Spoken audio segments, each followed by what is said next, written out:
السلام علیکم ورحمۃ اللہ وبرکاتہ۔ الحمدللہ رب العالمین، اللہم صلی علی محمد وعلی آل محمد۔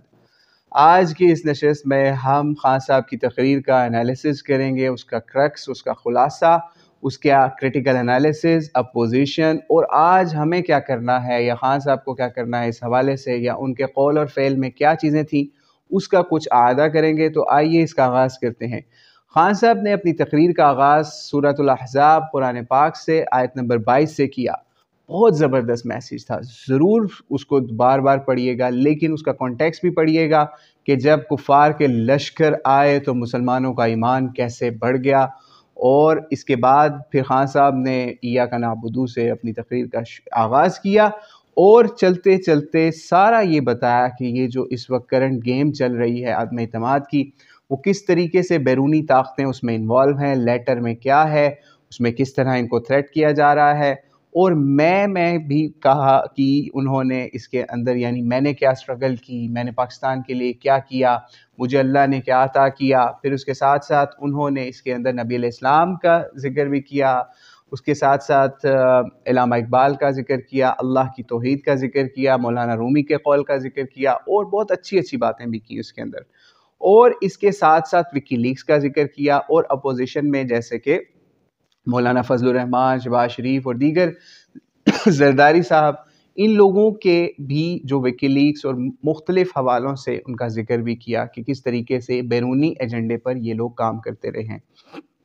یہ تو ہو گیا ان کی تقریر کا کرکس، یہ تھا، خلاصہ یہ تھا کہ اس وقت سب بیرونی ایجنڈے کے اوپر کام کریں، عدم اعتماد کا یہ کانٹیکسٹ ہے، اور 7 یا 8 تاریخ کا خط ہے وہ، اور اس کی وجہ سے مجھے نکالا جا رہا ہے یا مجھے فارغ کرنے کی کوشش کی جا رہی ہے۔ تو یہ تو خان صاحب کا سارا تھا، اور انہوں نے یہ بھی بتایا کہ ہم نے کس طریقے سے نبی علیہ السلام اللہ کریم سے جوڑنے کی لوگوں کو کوشش کی۔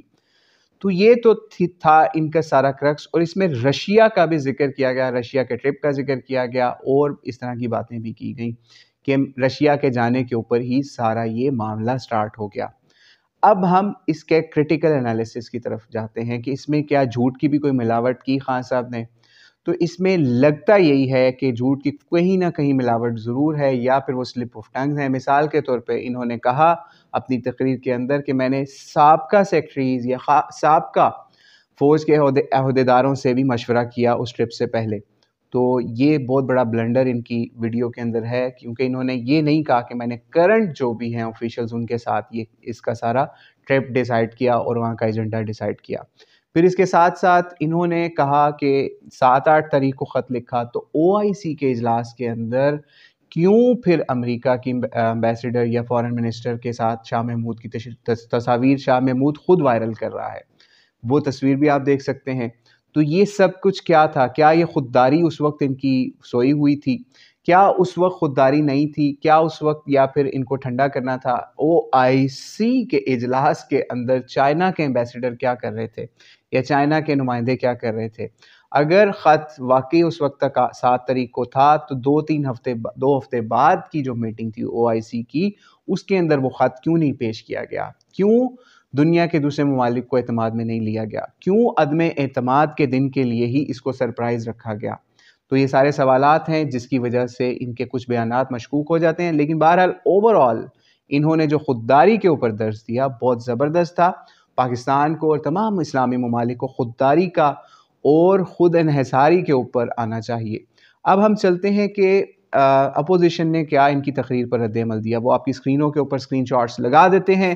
فضل الرحمان صاحب، شہباز شریف صاحب اور دیگر جتنے بھی یہ زرداری اور اس طرح کے سارے جو اپوزیشن کے اندر اس وقت کٹھے ہوئے ہیں لوگ، انہوں نے نہایت گھٹیا بیانات دیے، اور وہ آپ اپنی اسکرینوں پہ ملاحظہ بھی کر سکتے ہیں۔ انہوں نے ٹوٹلی عمران خان کو ڈینائی کیا اس مسئلے کے اوپر کہ باہر سے کچھ ایسا ہو رہا ہے، حالانکہ جو عمران خان نے کہا اس کے اوپر کچھ نہ کچھ سچائی، بلکہ بہت زیادہ سچائی ہے۔ اب ہم اس کے بعد چلتے ہیں کہ قول و فعل میں حکومت کے کیسے تضاد پایا گیا۔ عمران خان صاحب نے اپنی تقریر کے اندر کہا کہ ہم نبی علیہ السلام کے ساتھ لوگوں کو جوڑ رہے ہیں، اسلام کے ساتھ لوگوں کو جوڑ رہے ہیں، ریاست مدینہ کی بات کر رہے ہیں، دوبارہ کی۔ تو یہ ریاست مدینہ ہے کہ 23 مارچ یا اس کے آس پاس جو بھی فنکشن ہوتے ہیں جس کے اندر بڑے بڑے کام کرنے والوں کے ایوارڈ دیے جاتے ہیں، اس کے اندر گھٹیا عورتوں کو، طوائفوں کو جناب ایوارڈ دیے گئے، جس کے اندر سب سے بڑا ایوارڈ جو ہے وہ سائمہ کو دیا گیا۔ اسی طریقے سے پچھلے سالوں میں بھی یہی روایت دہرائی گئی۔ آپ یہ بھی دیکھیں کہ کس طریقے سے گورنر، آپ اپنی اسکرین پہ بھی دیکھ سکتے ہیں کہ کس طریقے سے ایک فلم ایکٹر، یا جس کو ہماری دیسی لینگویج میں طوائف کہتے ہیں، اس کے سینے پہ کیسے وہ تمغہ جڑ رہا ہے، وہ آپ دیکھ سکتے ہیں۔ آپ کوئی کہے گا نہیں اس کے دوپٹے پہ، اس کے اوپر فلاں جگہ پہ، تو بھائی کیا یہ آپ کر رہے ہیں؟ یعنی یوم جمہوریہ پاکستان، جس کو آج یوم پاکستان کے حساب سے لوگ جانتے ہیں، اس کے بارے میں بھی ہم بتا چکے کہ یہ کس طریقے سے، کس طرح ڈکٹیٹرز نے اس کو یوم پاکستان بنایا یوم جمہوریہ سے۔ تو اب کیا آپ کا قول اور فعل کدھر ہے؟ اسی طریقے سے پچھلے یوم پاکستان کے اوپر بھی یہی کام کیا گیا، علی ظفر اور دیگر بھانڈ مراسیوں اور گلوکارائیں جو ہیں ان کو ایوارڈز دیے گئے، اور ساتھ میں اسی صف کے اندر کھڑے کر کے مولانا طارق جمیل کو بھی ایوارڈ دیا گیا۔ واہ واہ! پھر اسی طریقے سے مفتی تقی عثمانی کو بھی ایوارڈ دیا گیا۔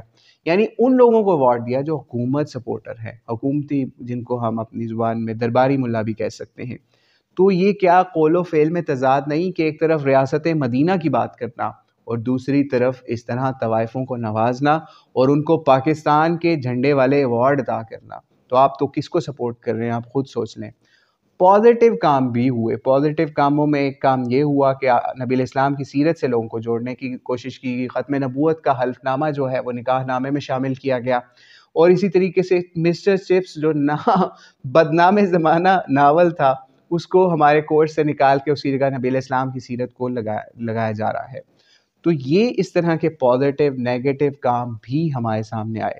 لیکن آج ہمیں کیا کرنا ہے، اپوزیشن کو کیا کرنا ہے؟ اگر ایک بندے کی حکومت میں 1.5 سال رہ گیا ہے تو جمہوریت کو ڈی رویل نہ ہونے دیں۔ آپ 1.5 سال اس کو دیں تاکہ وہ اپنا ٹائم پورا کرے اور آپ کو دکھائے کہ وہ کیا کر سکتا ہے اسلام کے لیے، پاکستان کے لیے، نظریہ پاکستان کے لیے۔ پتہ چل جائے گا جب کہ اپوزیشن اس وقت بیرونی ہاتھوں میں کھیل رہی ہے، اور اپوزیشن کے ساتھ عوام بھی کچھ ایسا کام کر رہی ہے کہ وہ انہی اپوزیشن والوں کو سپورٹ کر رہی ہے۔ نہیں تو اس وقت اگر ہم دیکھیں تو اپوزیشن سے اچھا عمران خان نظر آ رہا ہے، اس لحاظ سے کہ وہ کافروں کے سامنے تو کم از کم کھڑا ہے۔ ہاں ضرور جب ان کی حکومت کا آغاز ہوا یا آغاز ہونے والا تھا، درباروں پہ وہ ضرور جھکے، غلط کام کیا انہوں نے، جو بھی غلط کام کیے، چاہے عورت مارچ ان کے زمانے کے اندر اتنی بوم پہ گیا، تو خان صاحب آپ کو چاہیے کہ ان چیزوں کو بھی کنٹرول کریں، نہیں تو آنے والے وقت میں آپ کا ریاست مدینہ کا نام، اور دوسری طرف عورت مارچ، میرا جسم میری مرضی اور اس طرح کے تماشے جو آپ کی حکومت کے اندر، حکومت کی زیر سرپرستی یا ان این جی اوز کو جن کو حکومت سپورٹ کرتی ہے اور ان کی فنڈنگ نہیں روکتی، ان کی طرف سے جو کام ہوا وہ سب آپ کے سر پہ آئے گا، اور آپ کا ریاست مدینہ والا صرف نعرہ ہی رہ جائے گا، تقریر ہی رہ جائے گی، اور قول اور فعل کے اندر آپ کا بدترین تضاد لوگ دیکھیں گے اور آپ کو مسترد کر دیں گے۔ تو اس لیے کوشش یہ کریں کہ اگر آپ اسلام کا نام لیتے ہیں تو اپنے حد تک جتنی آپ کوشش کر سکتے ہیں اس ملک کے اندر اسلام کے نظام کو نافذ کرنے کی، یا اسلامی اقدار کو بڑھانے کی اور اس کی نشو و نما کرنے کی، تو ہم آپ کے ساتھ ہیں۔ لیکن جب آپ کفار کا ساتھ دیں گے یا پھر کفار کے نظام کو یا میرا جسم میری مرضی کو یا دیگر غیر اسلامی قوانین کو ابھاریں گے، تو ہم اس پہ آپ سے بالکل برات کا اعلان کر دیں گے۔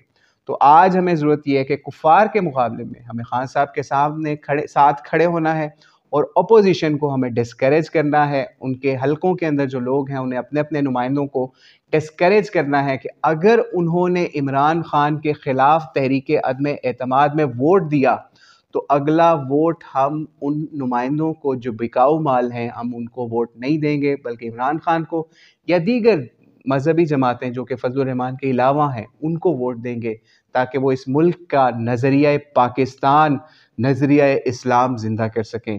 واللہ اعلم بالصواب۔ السلام علیکم ورحمۃ اللہ وبرکاتہ۔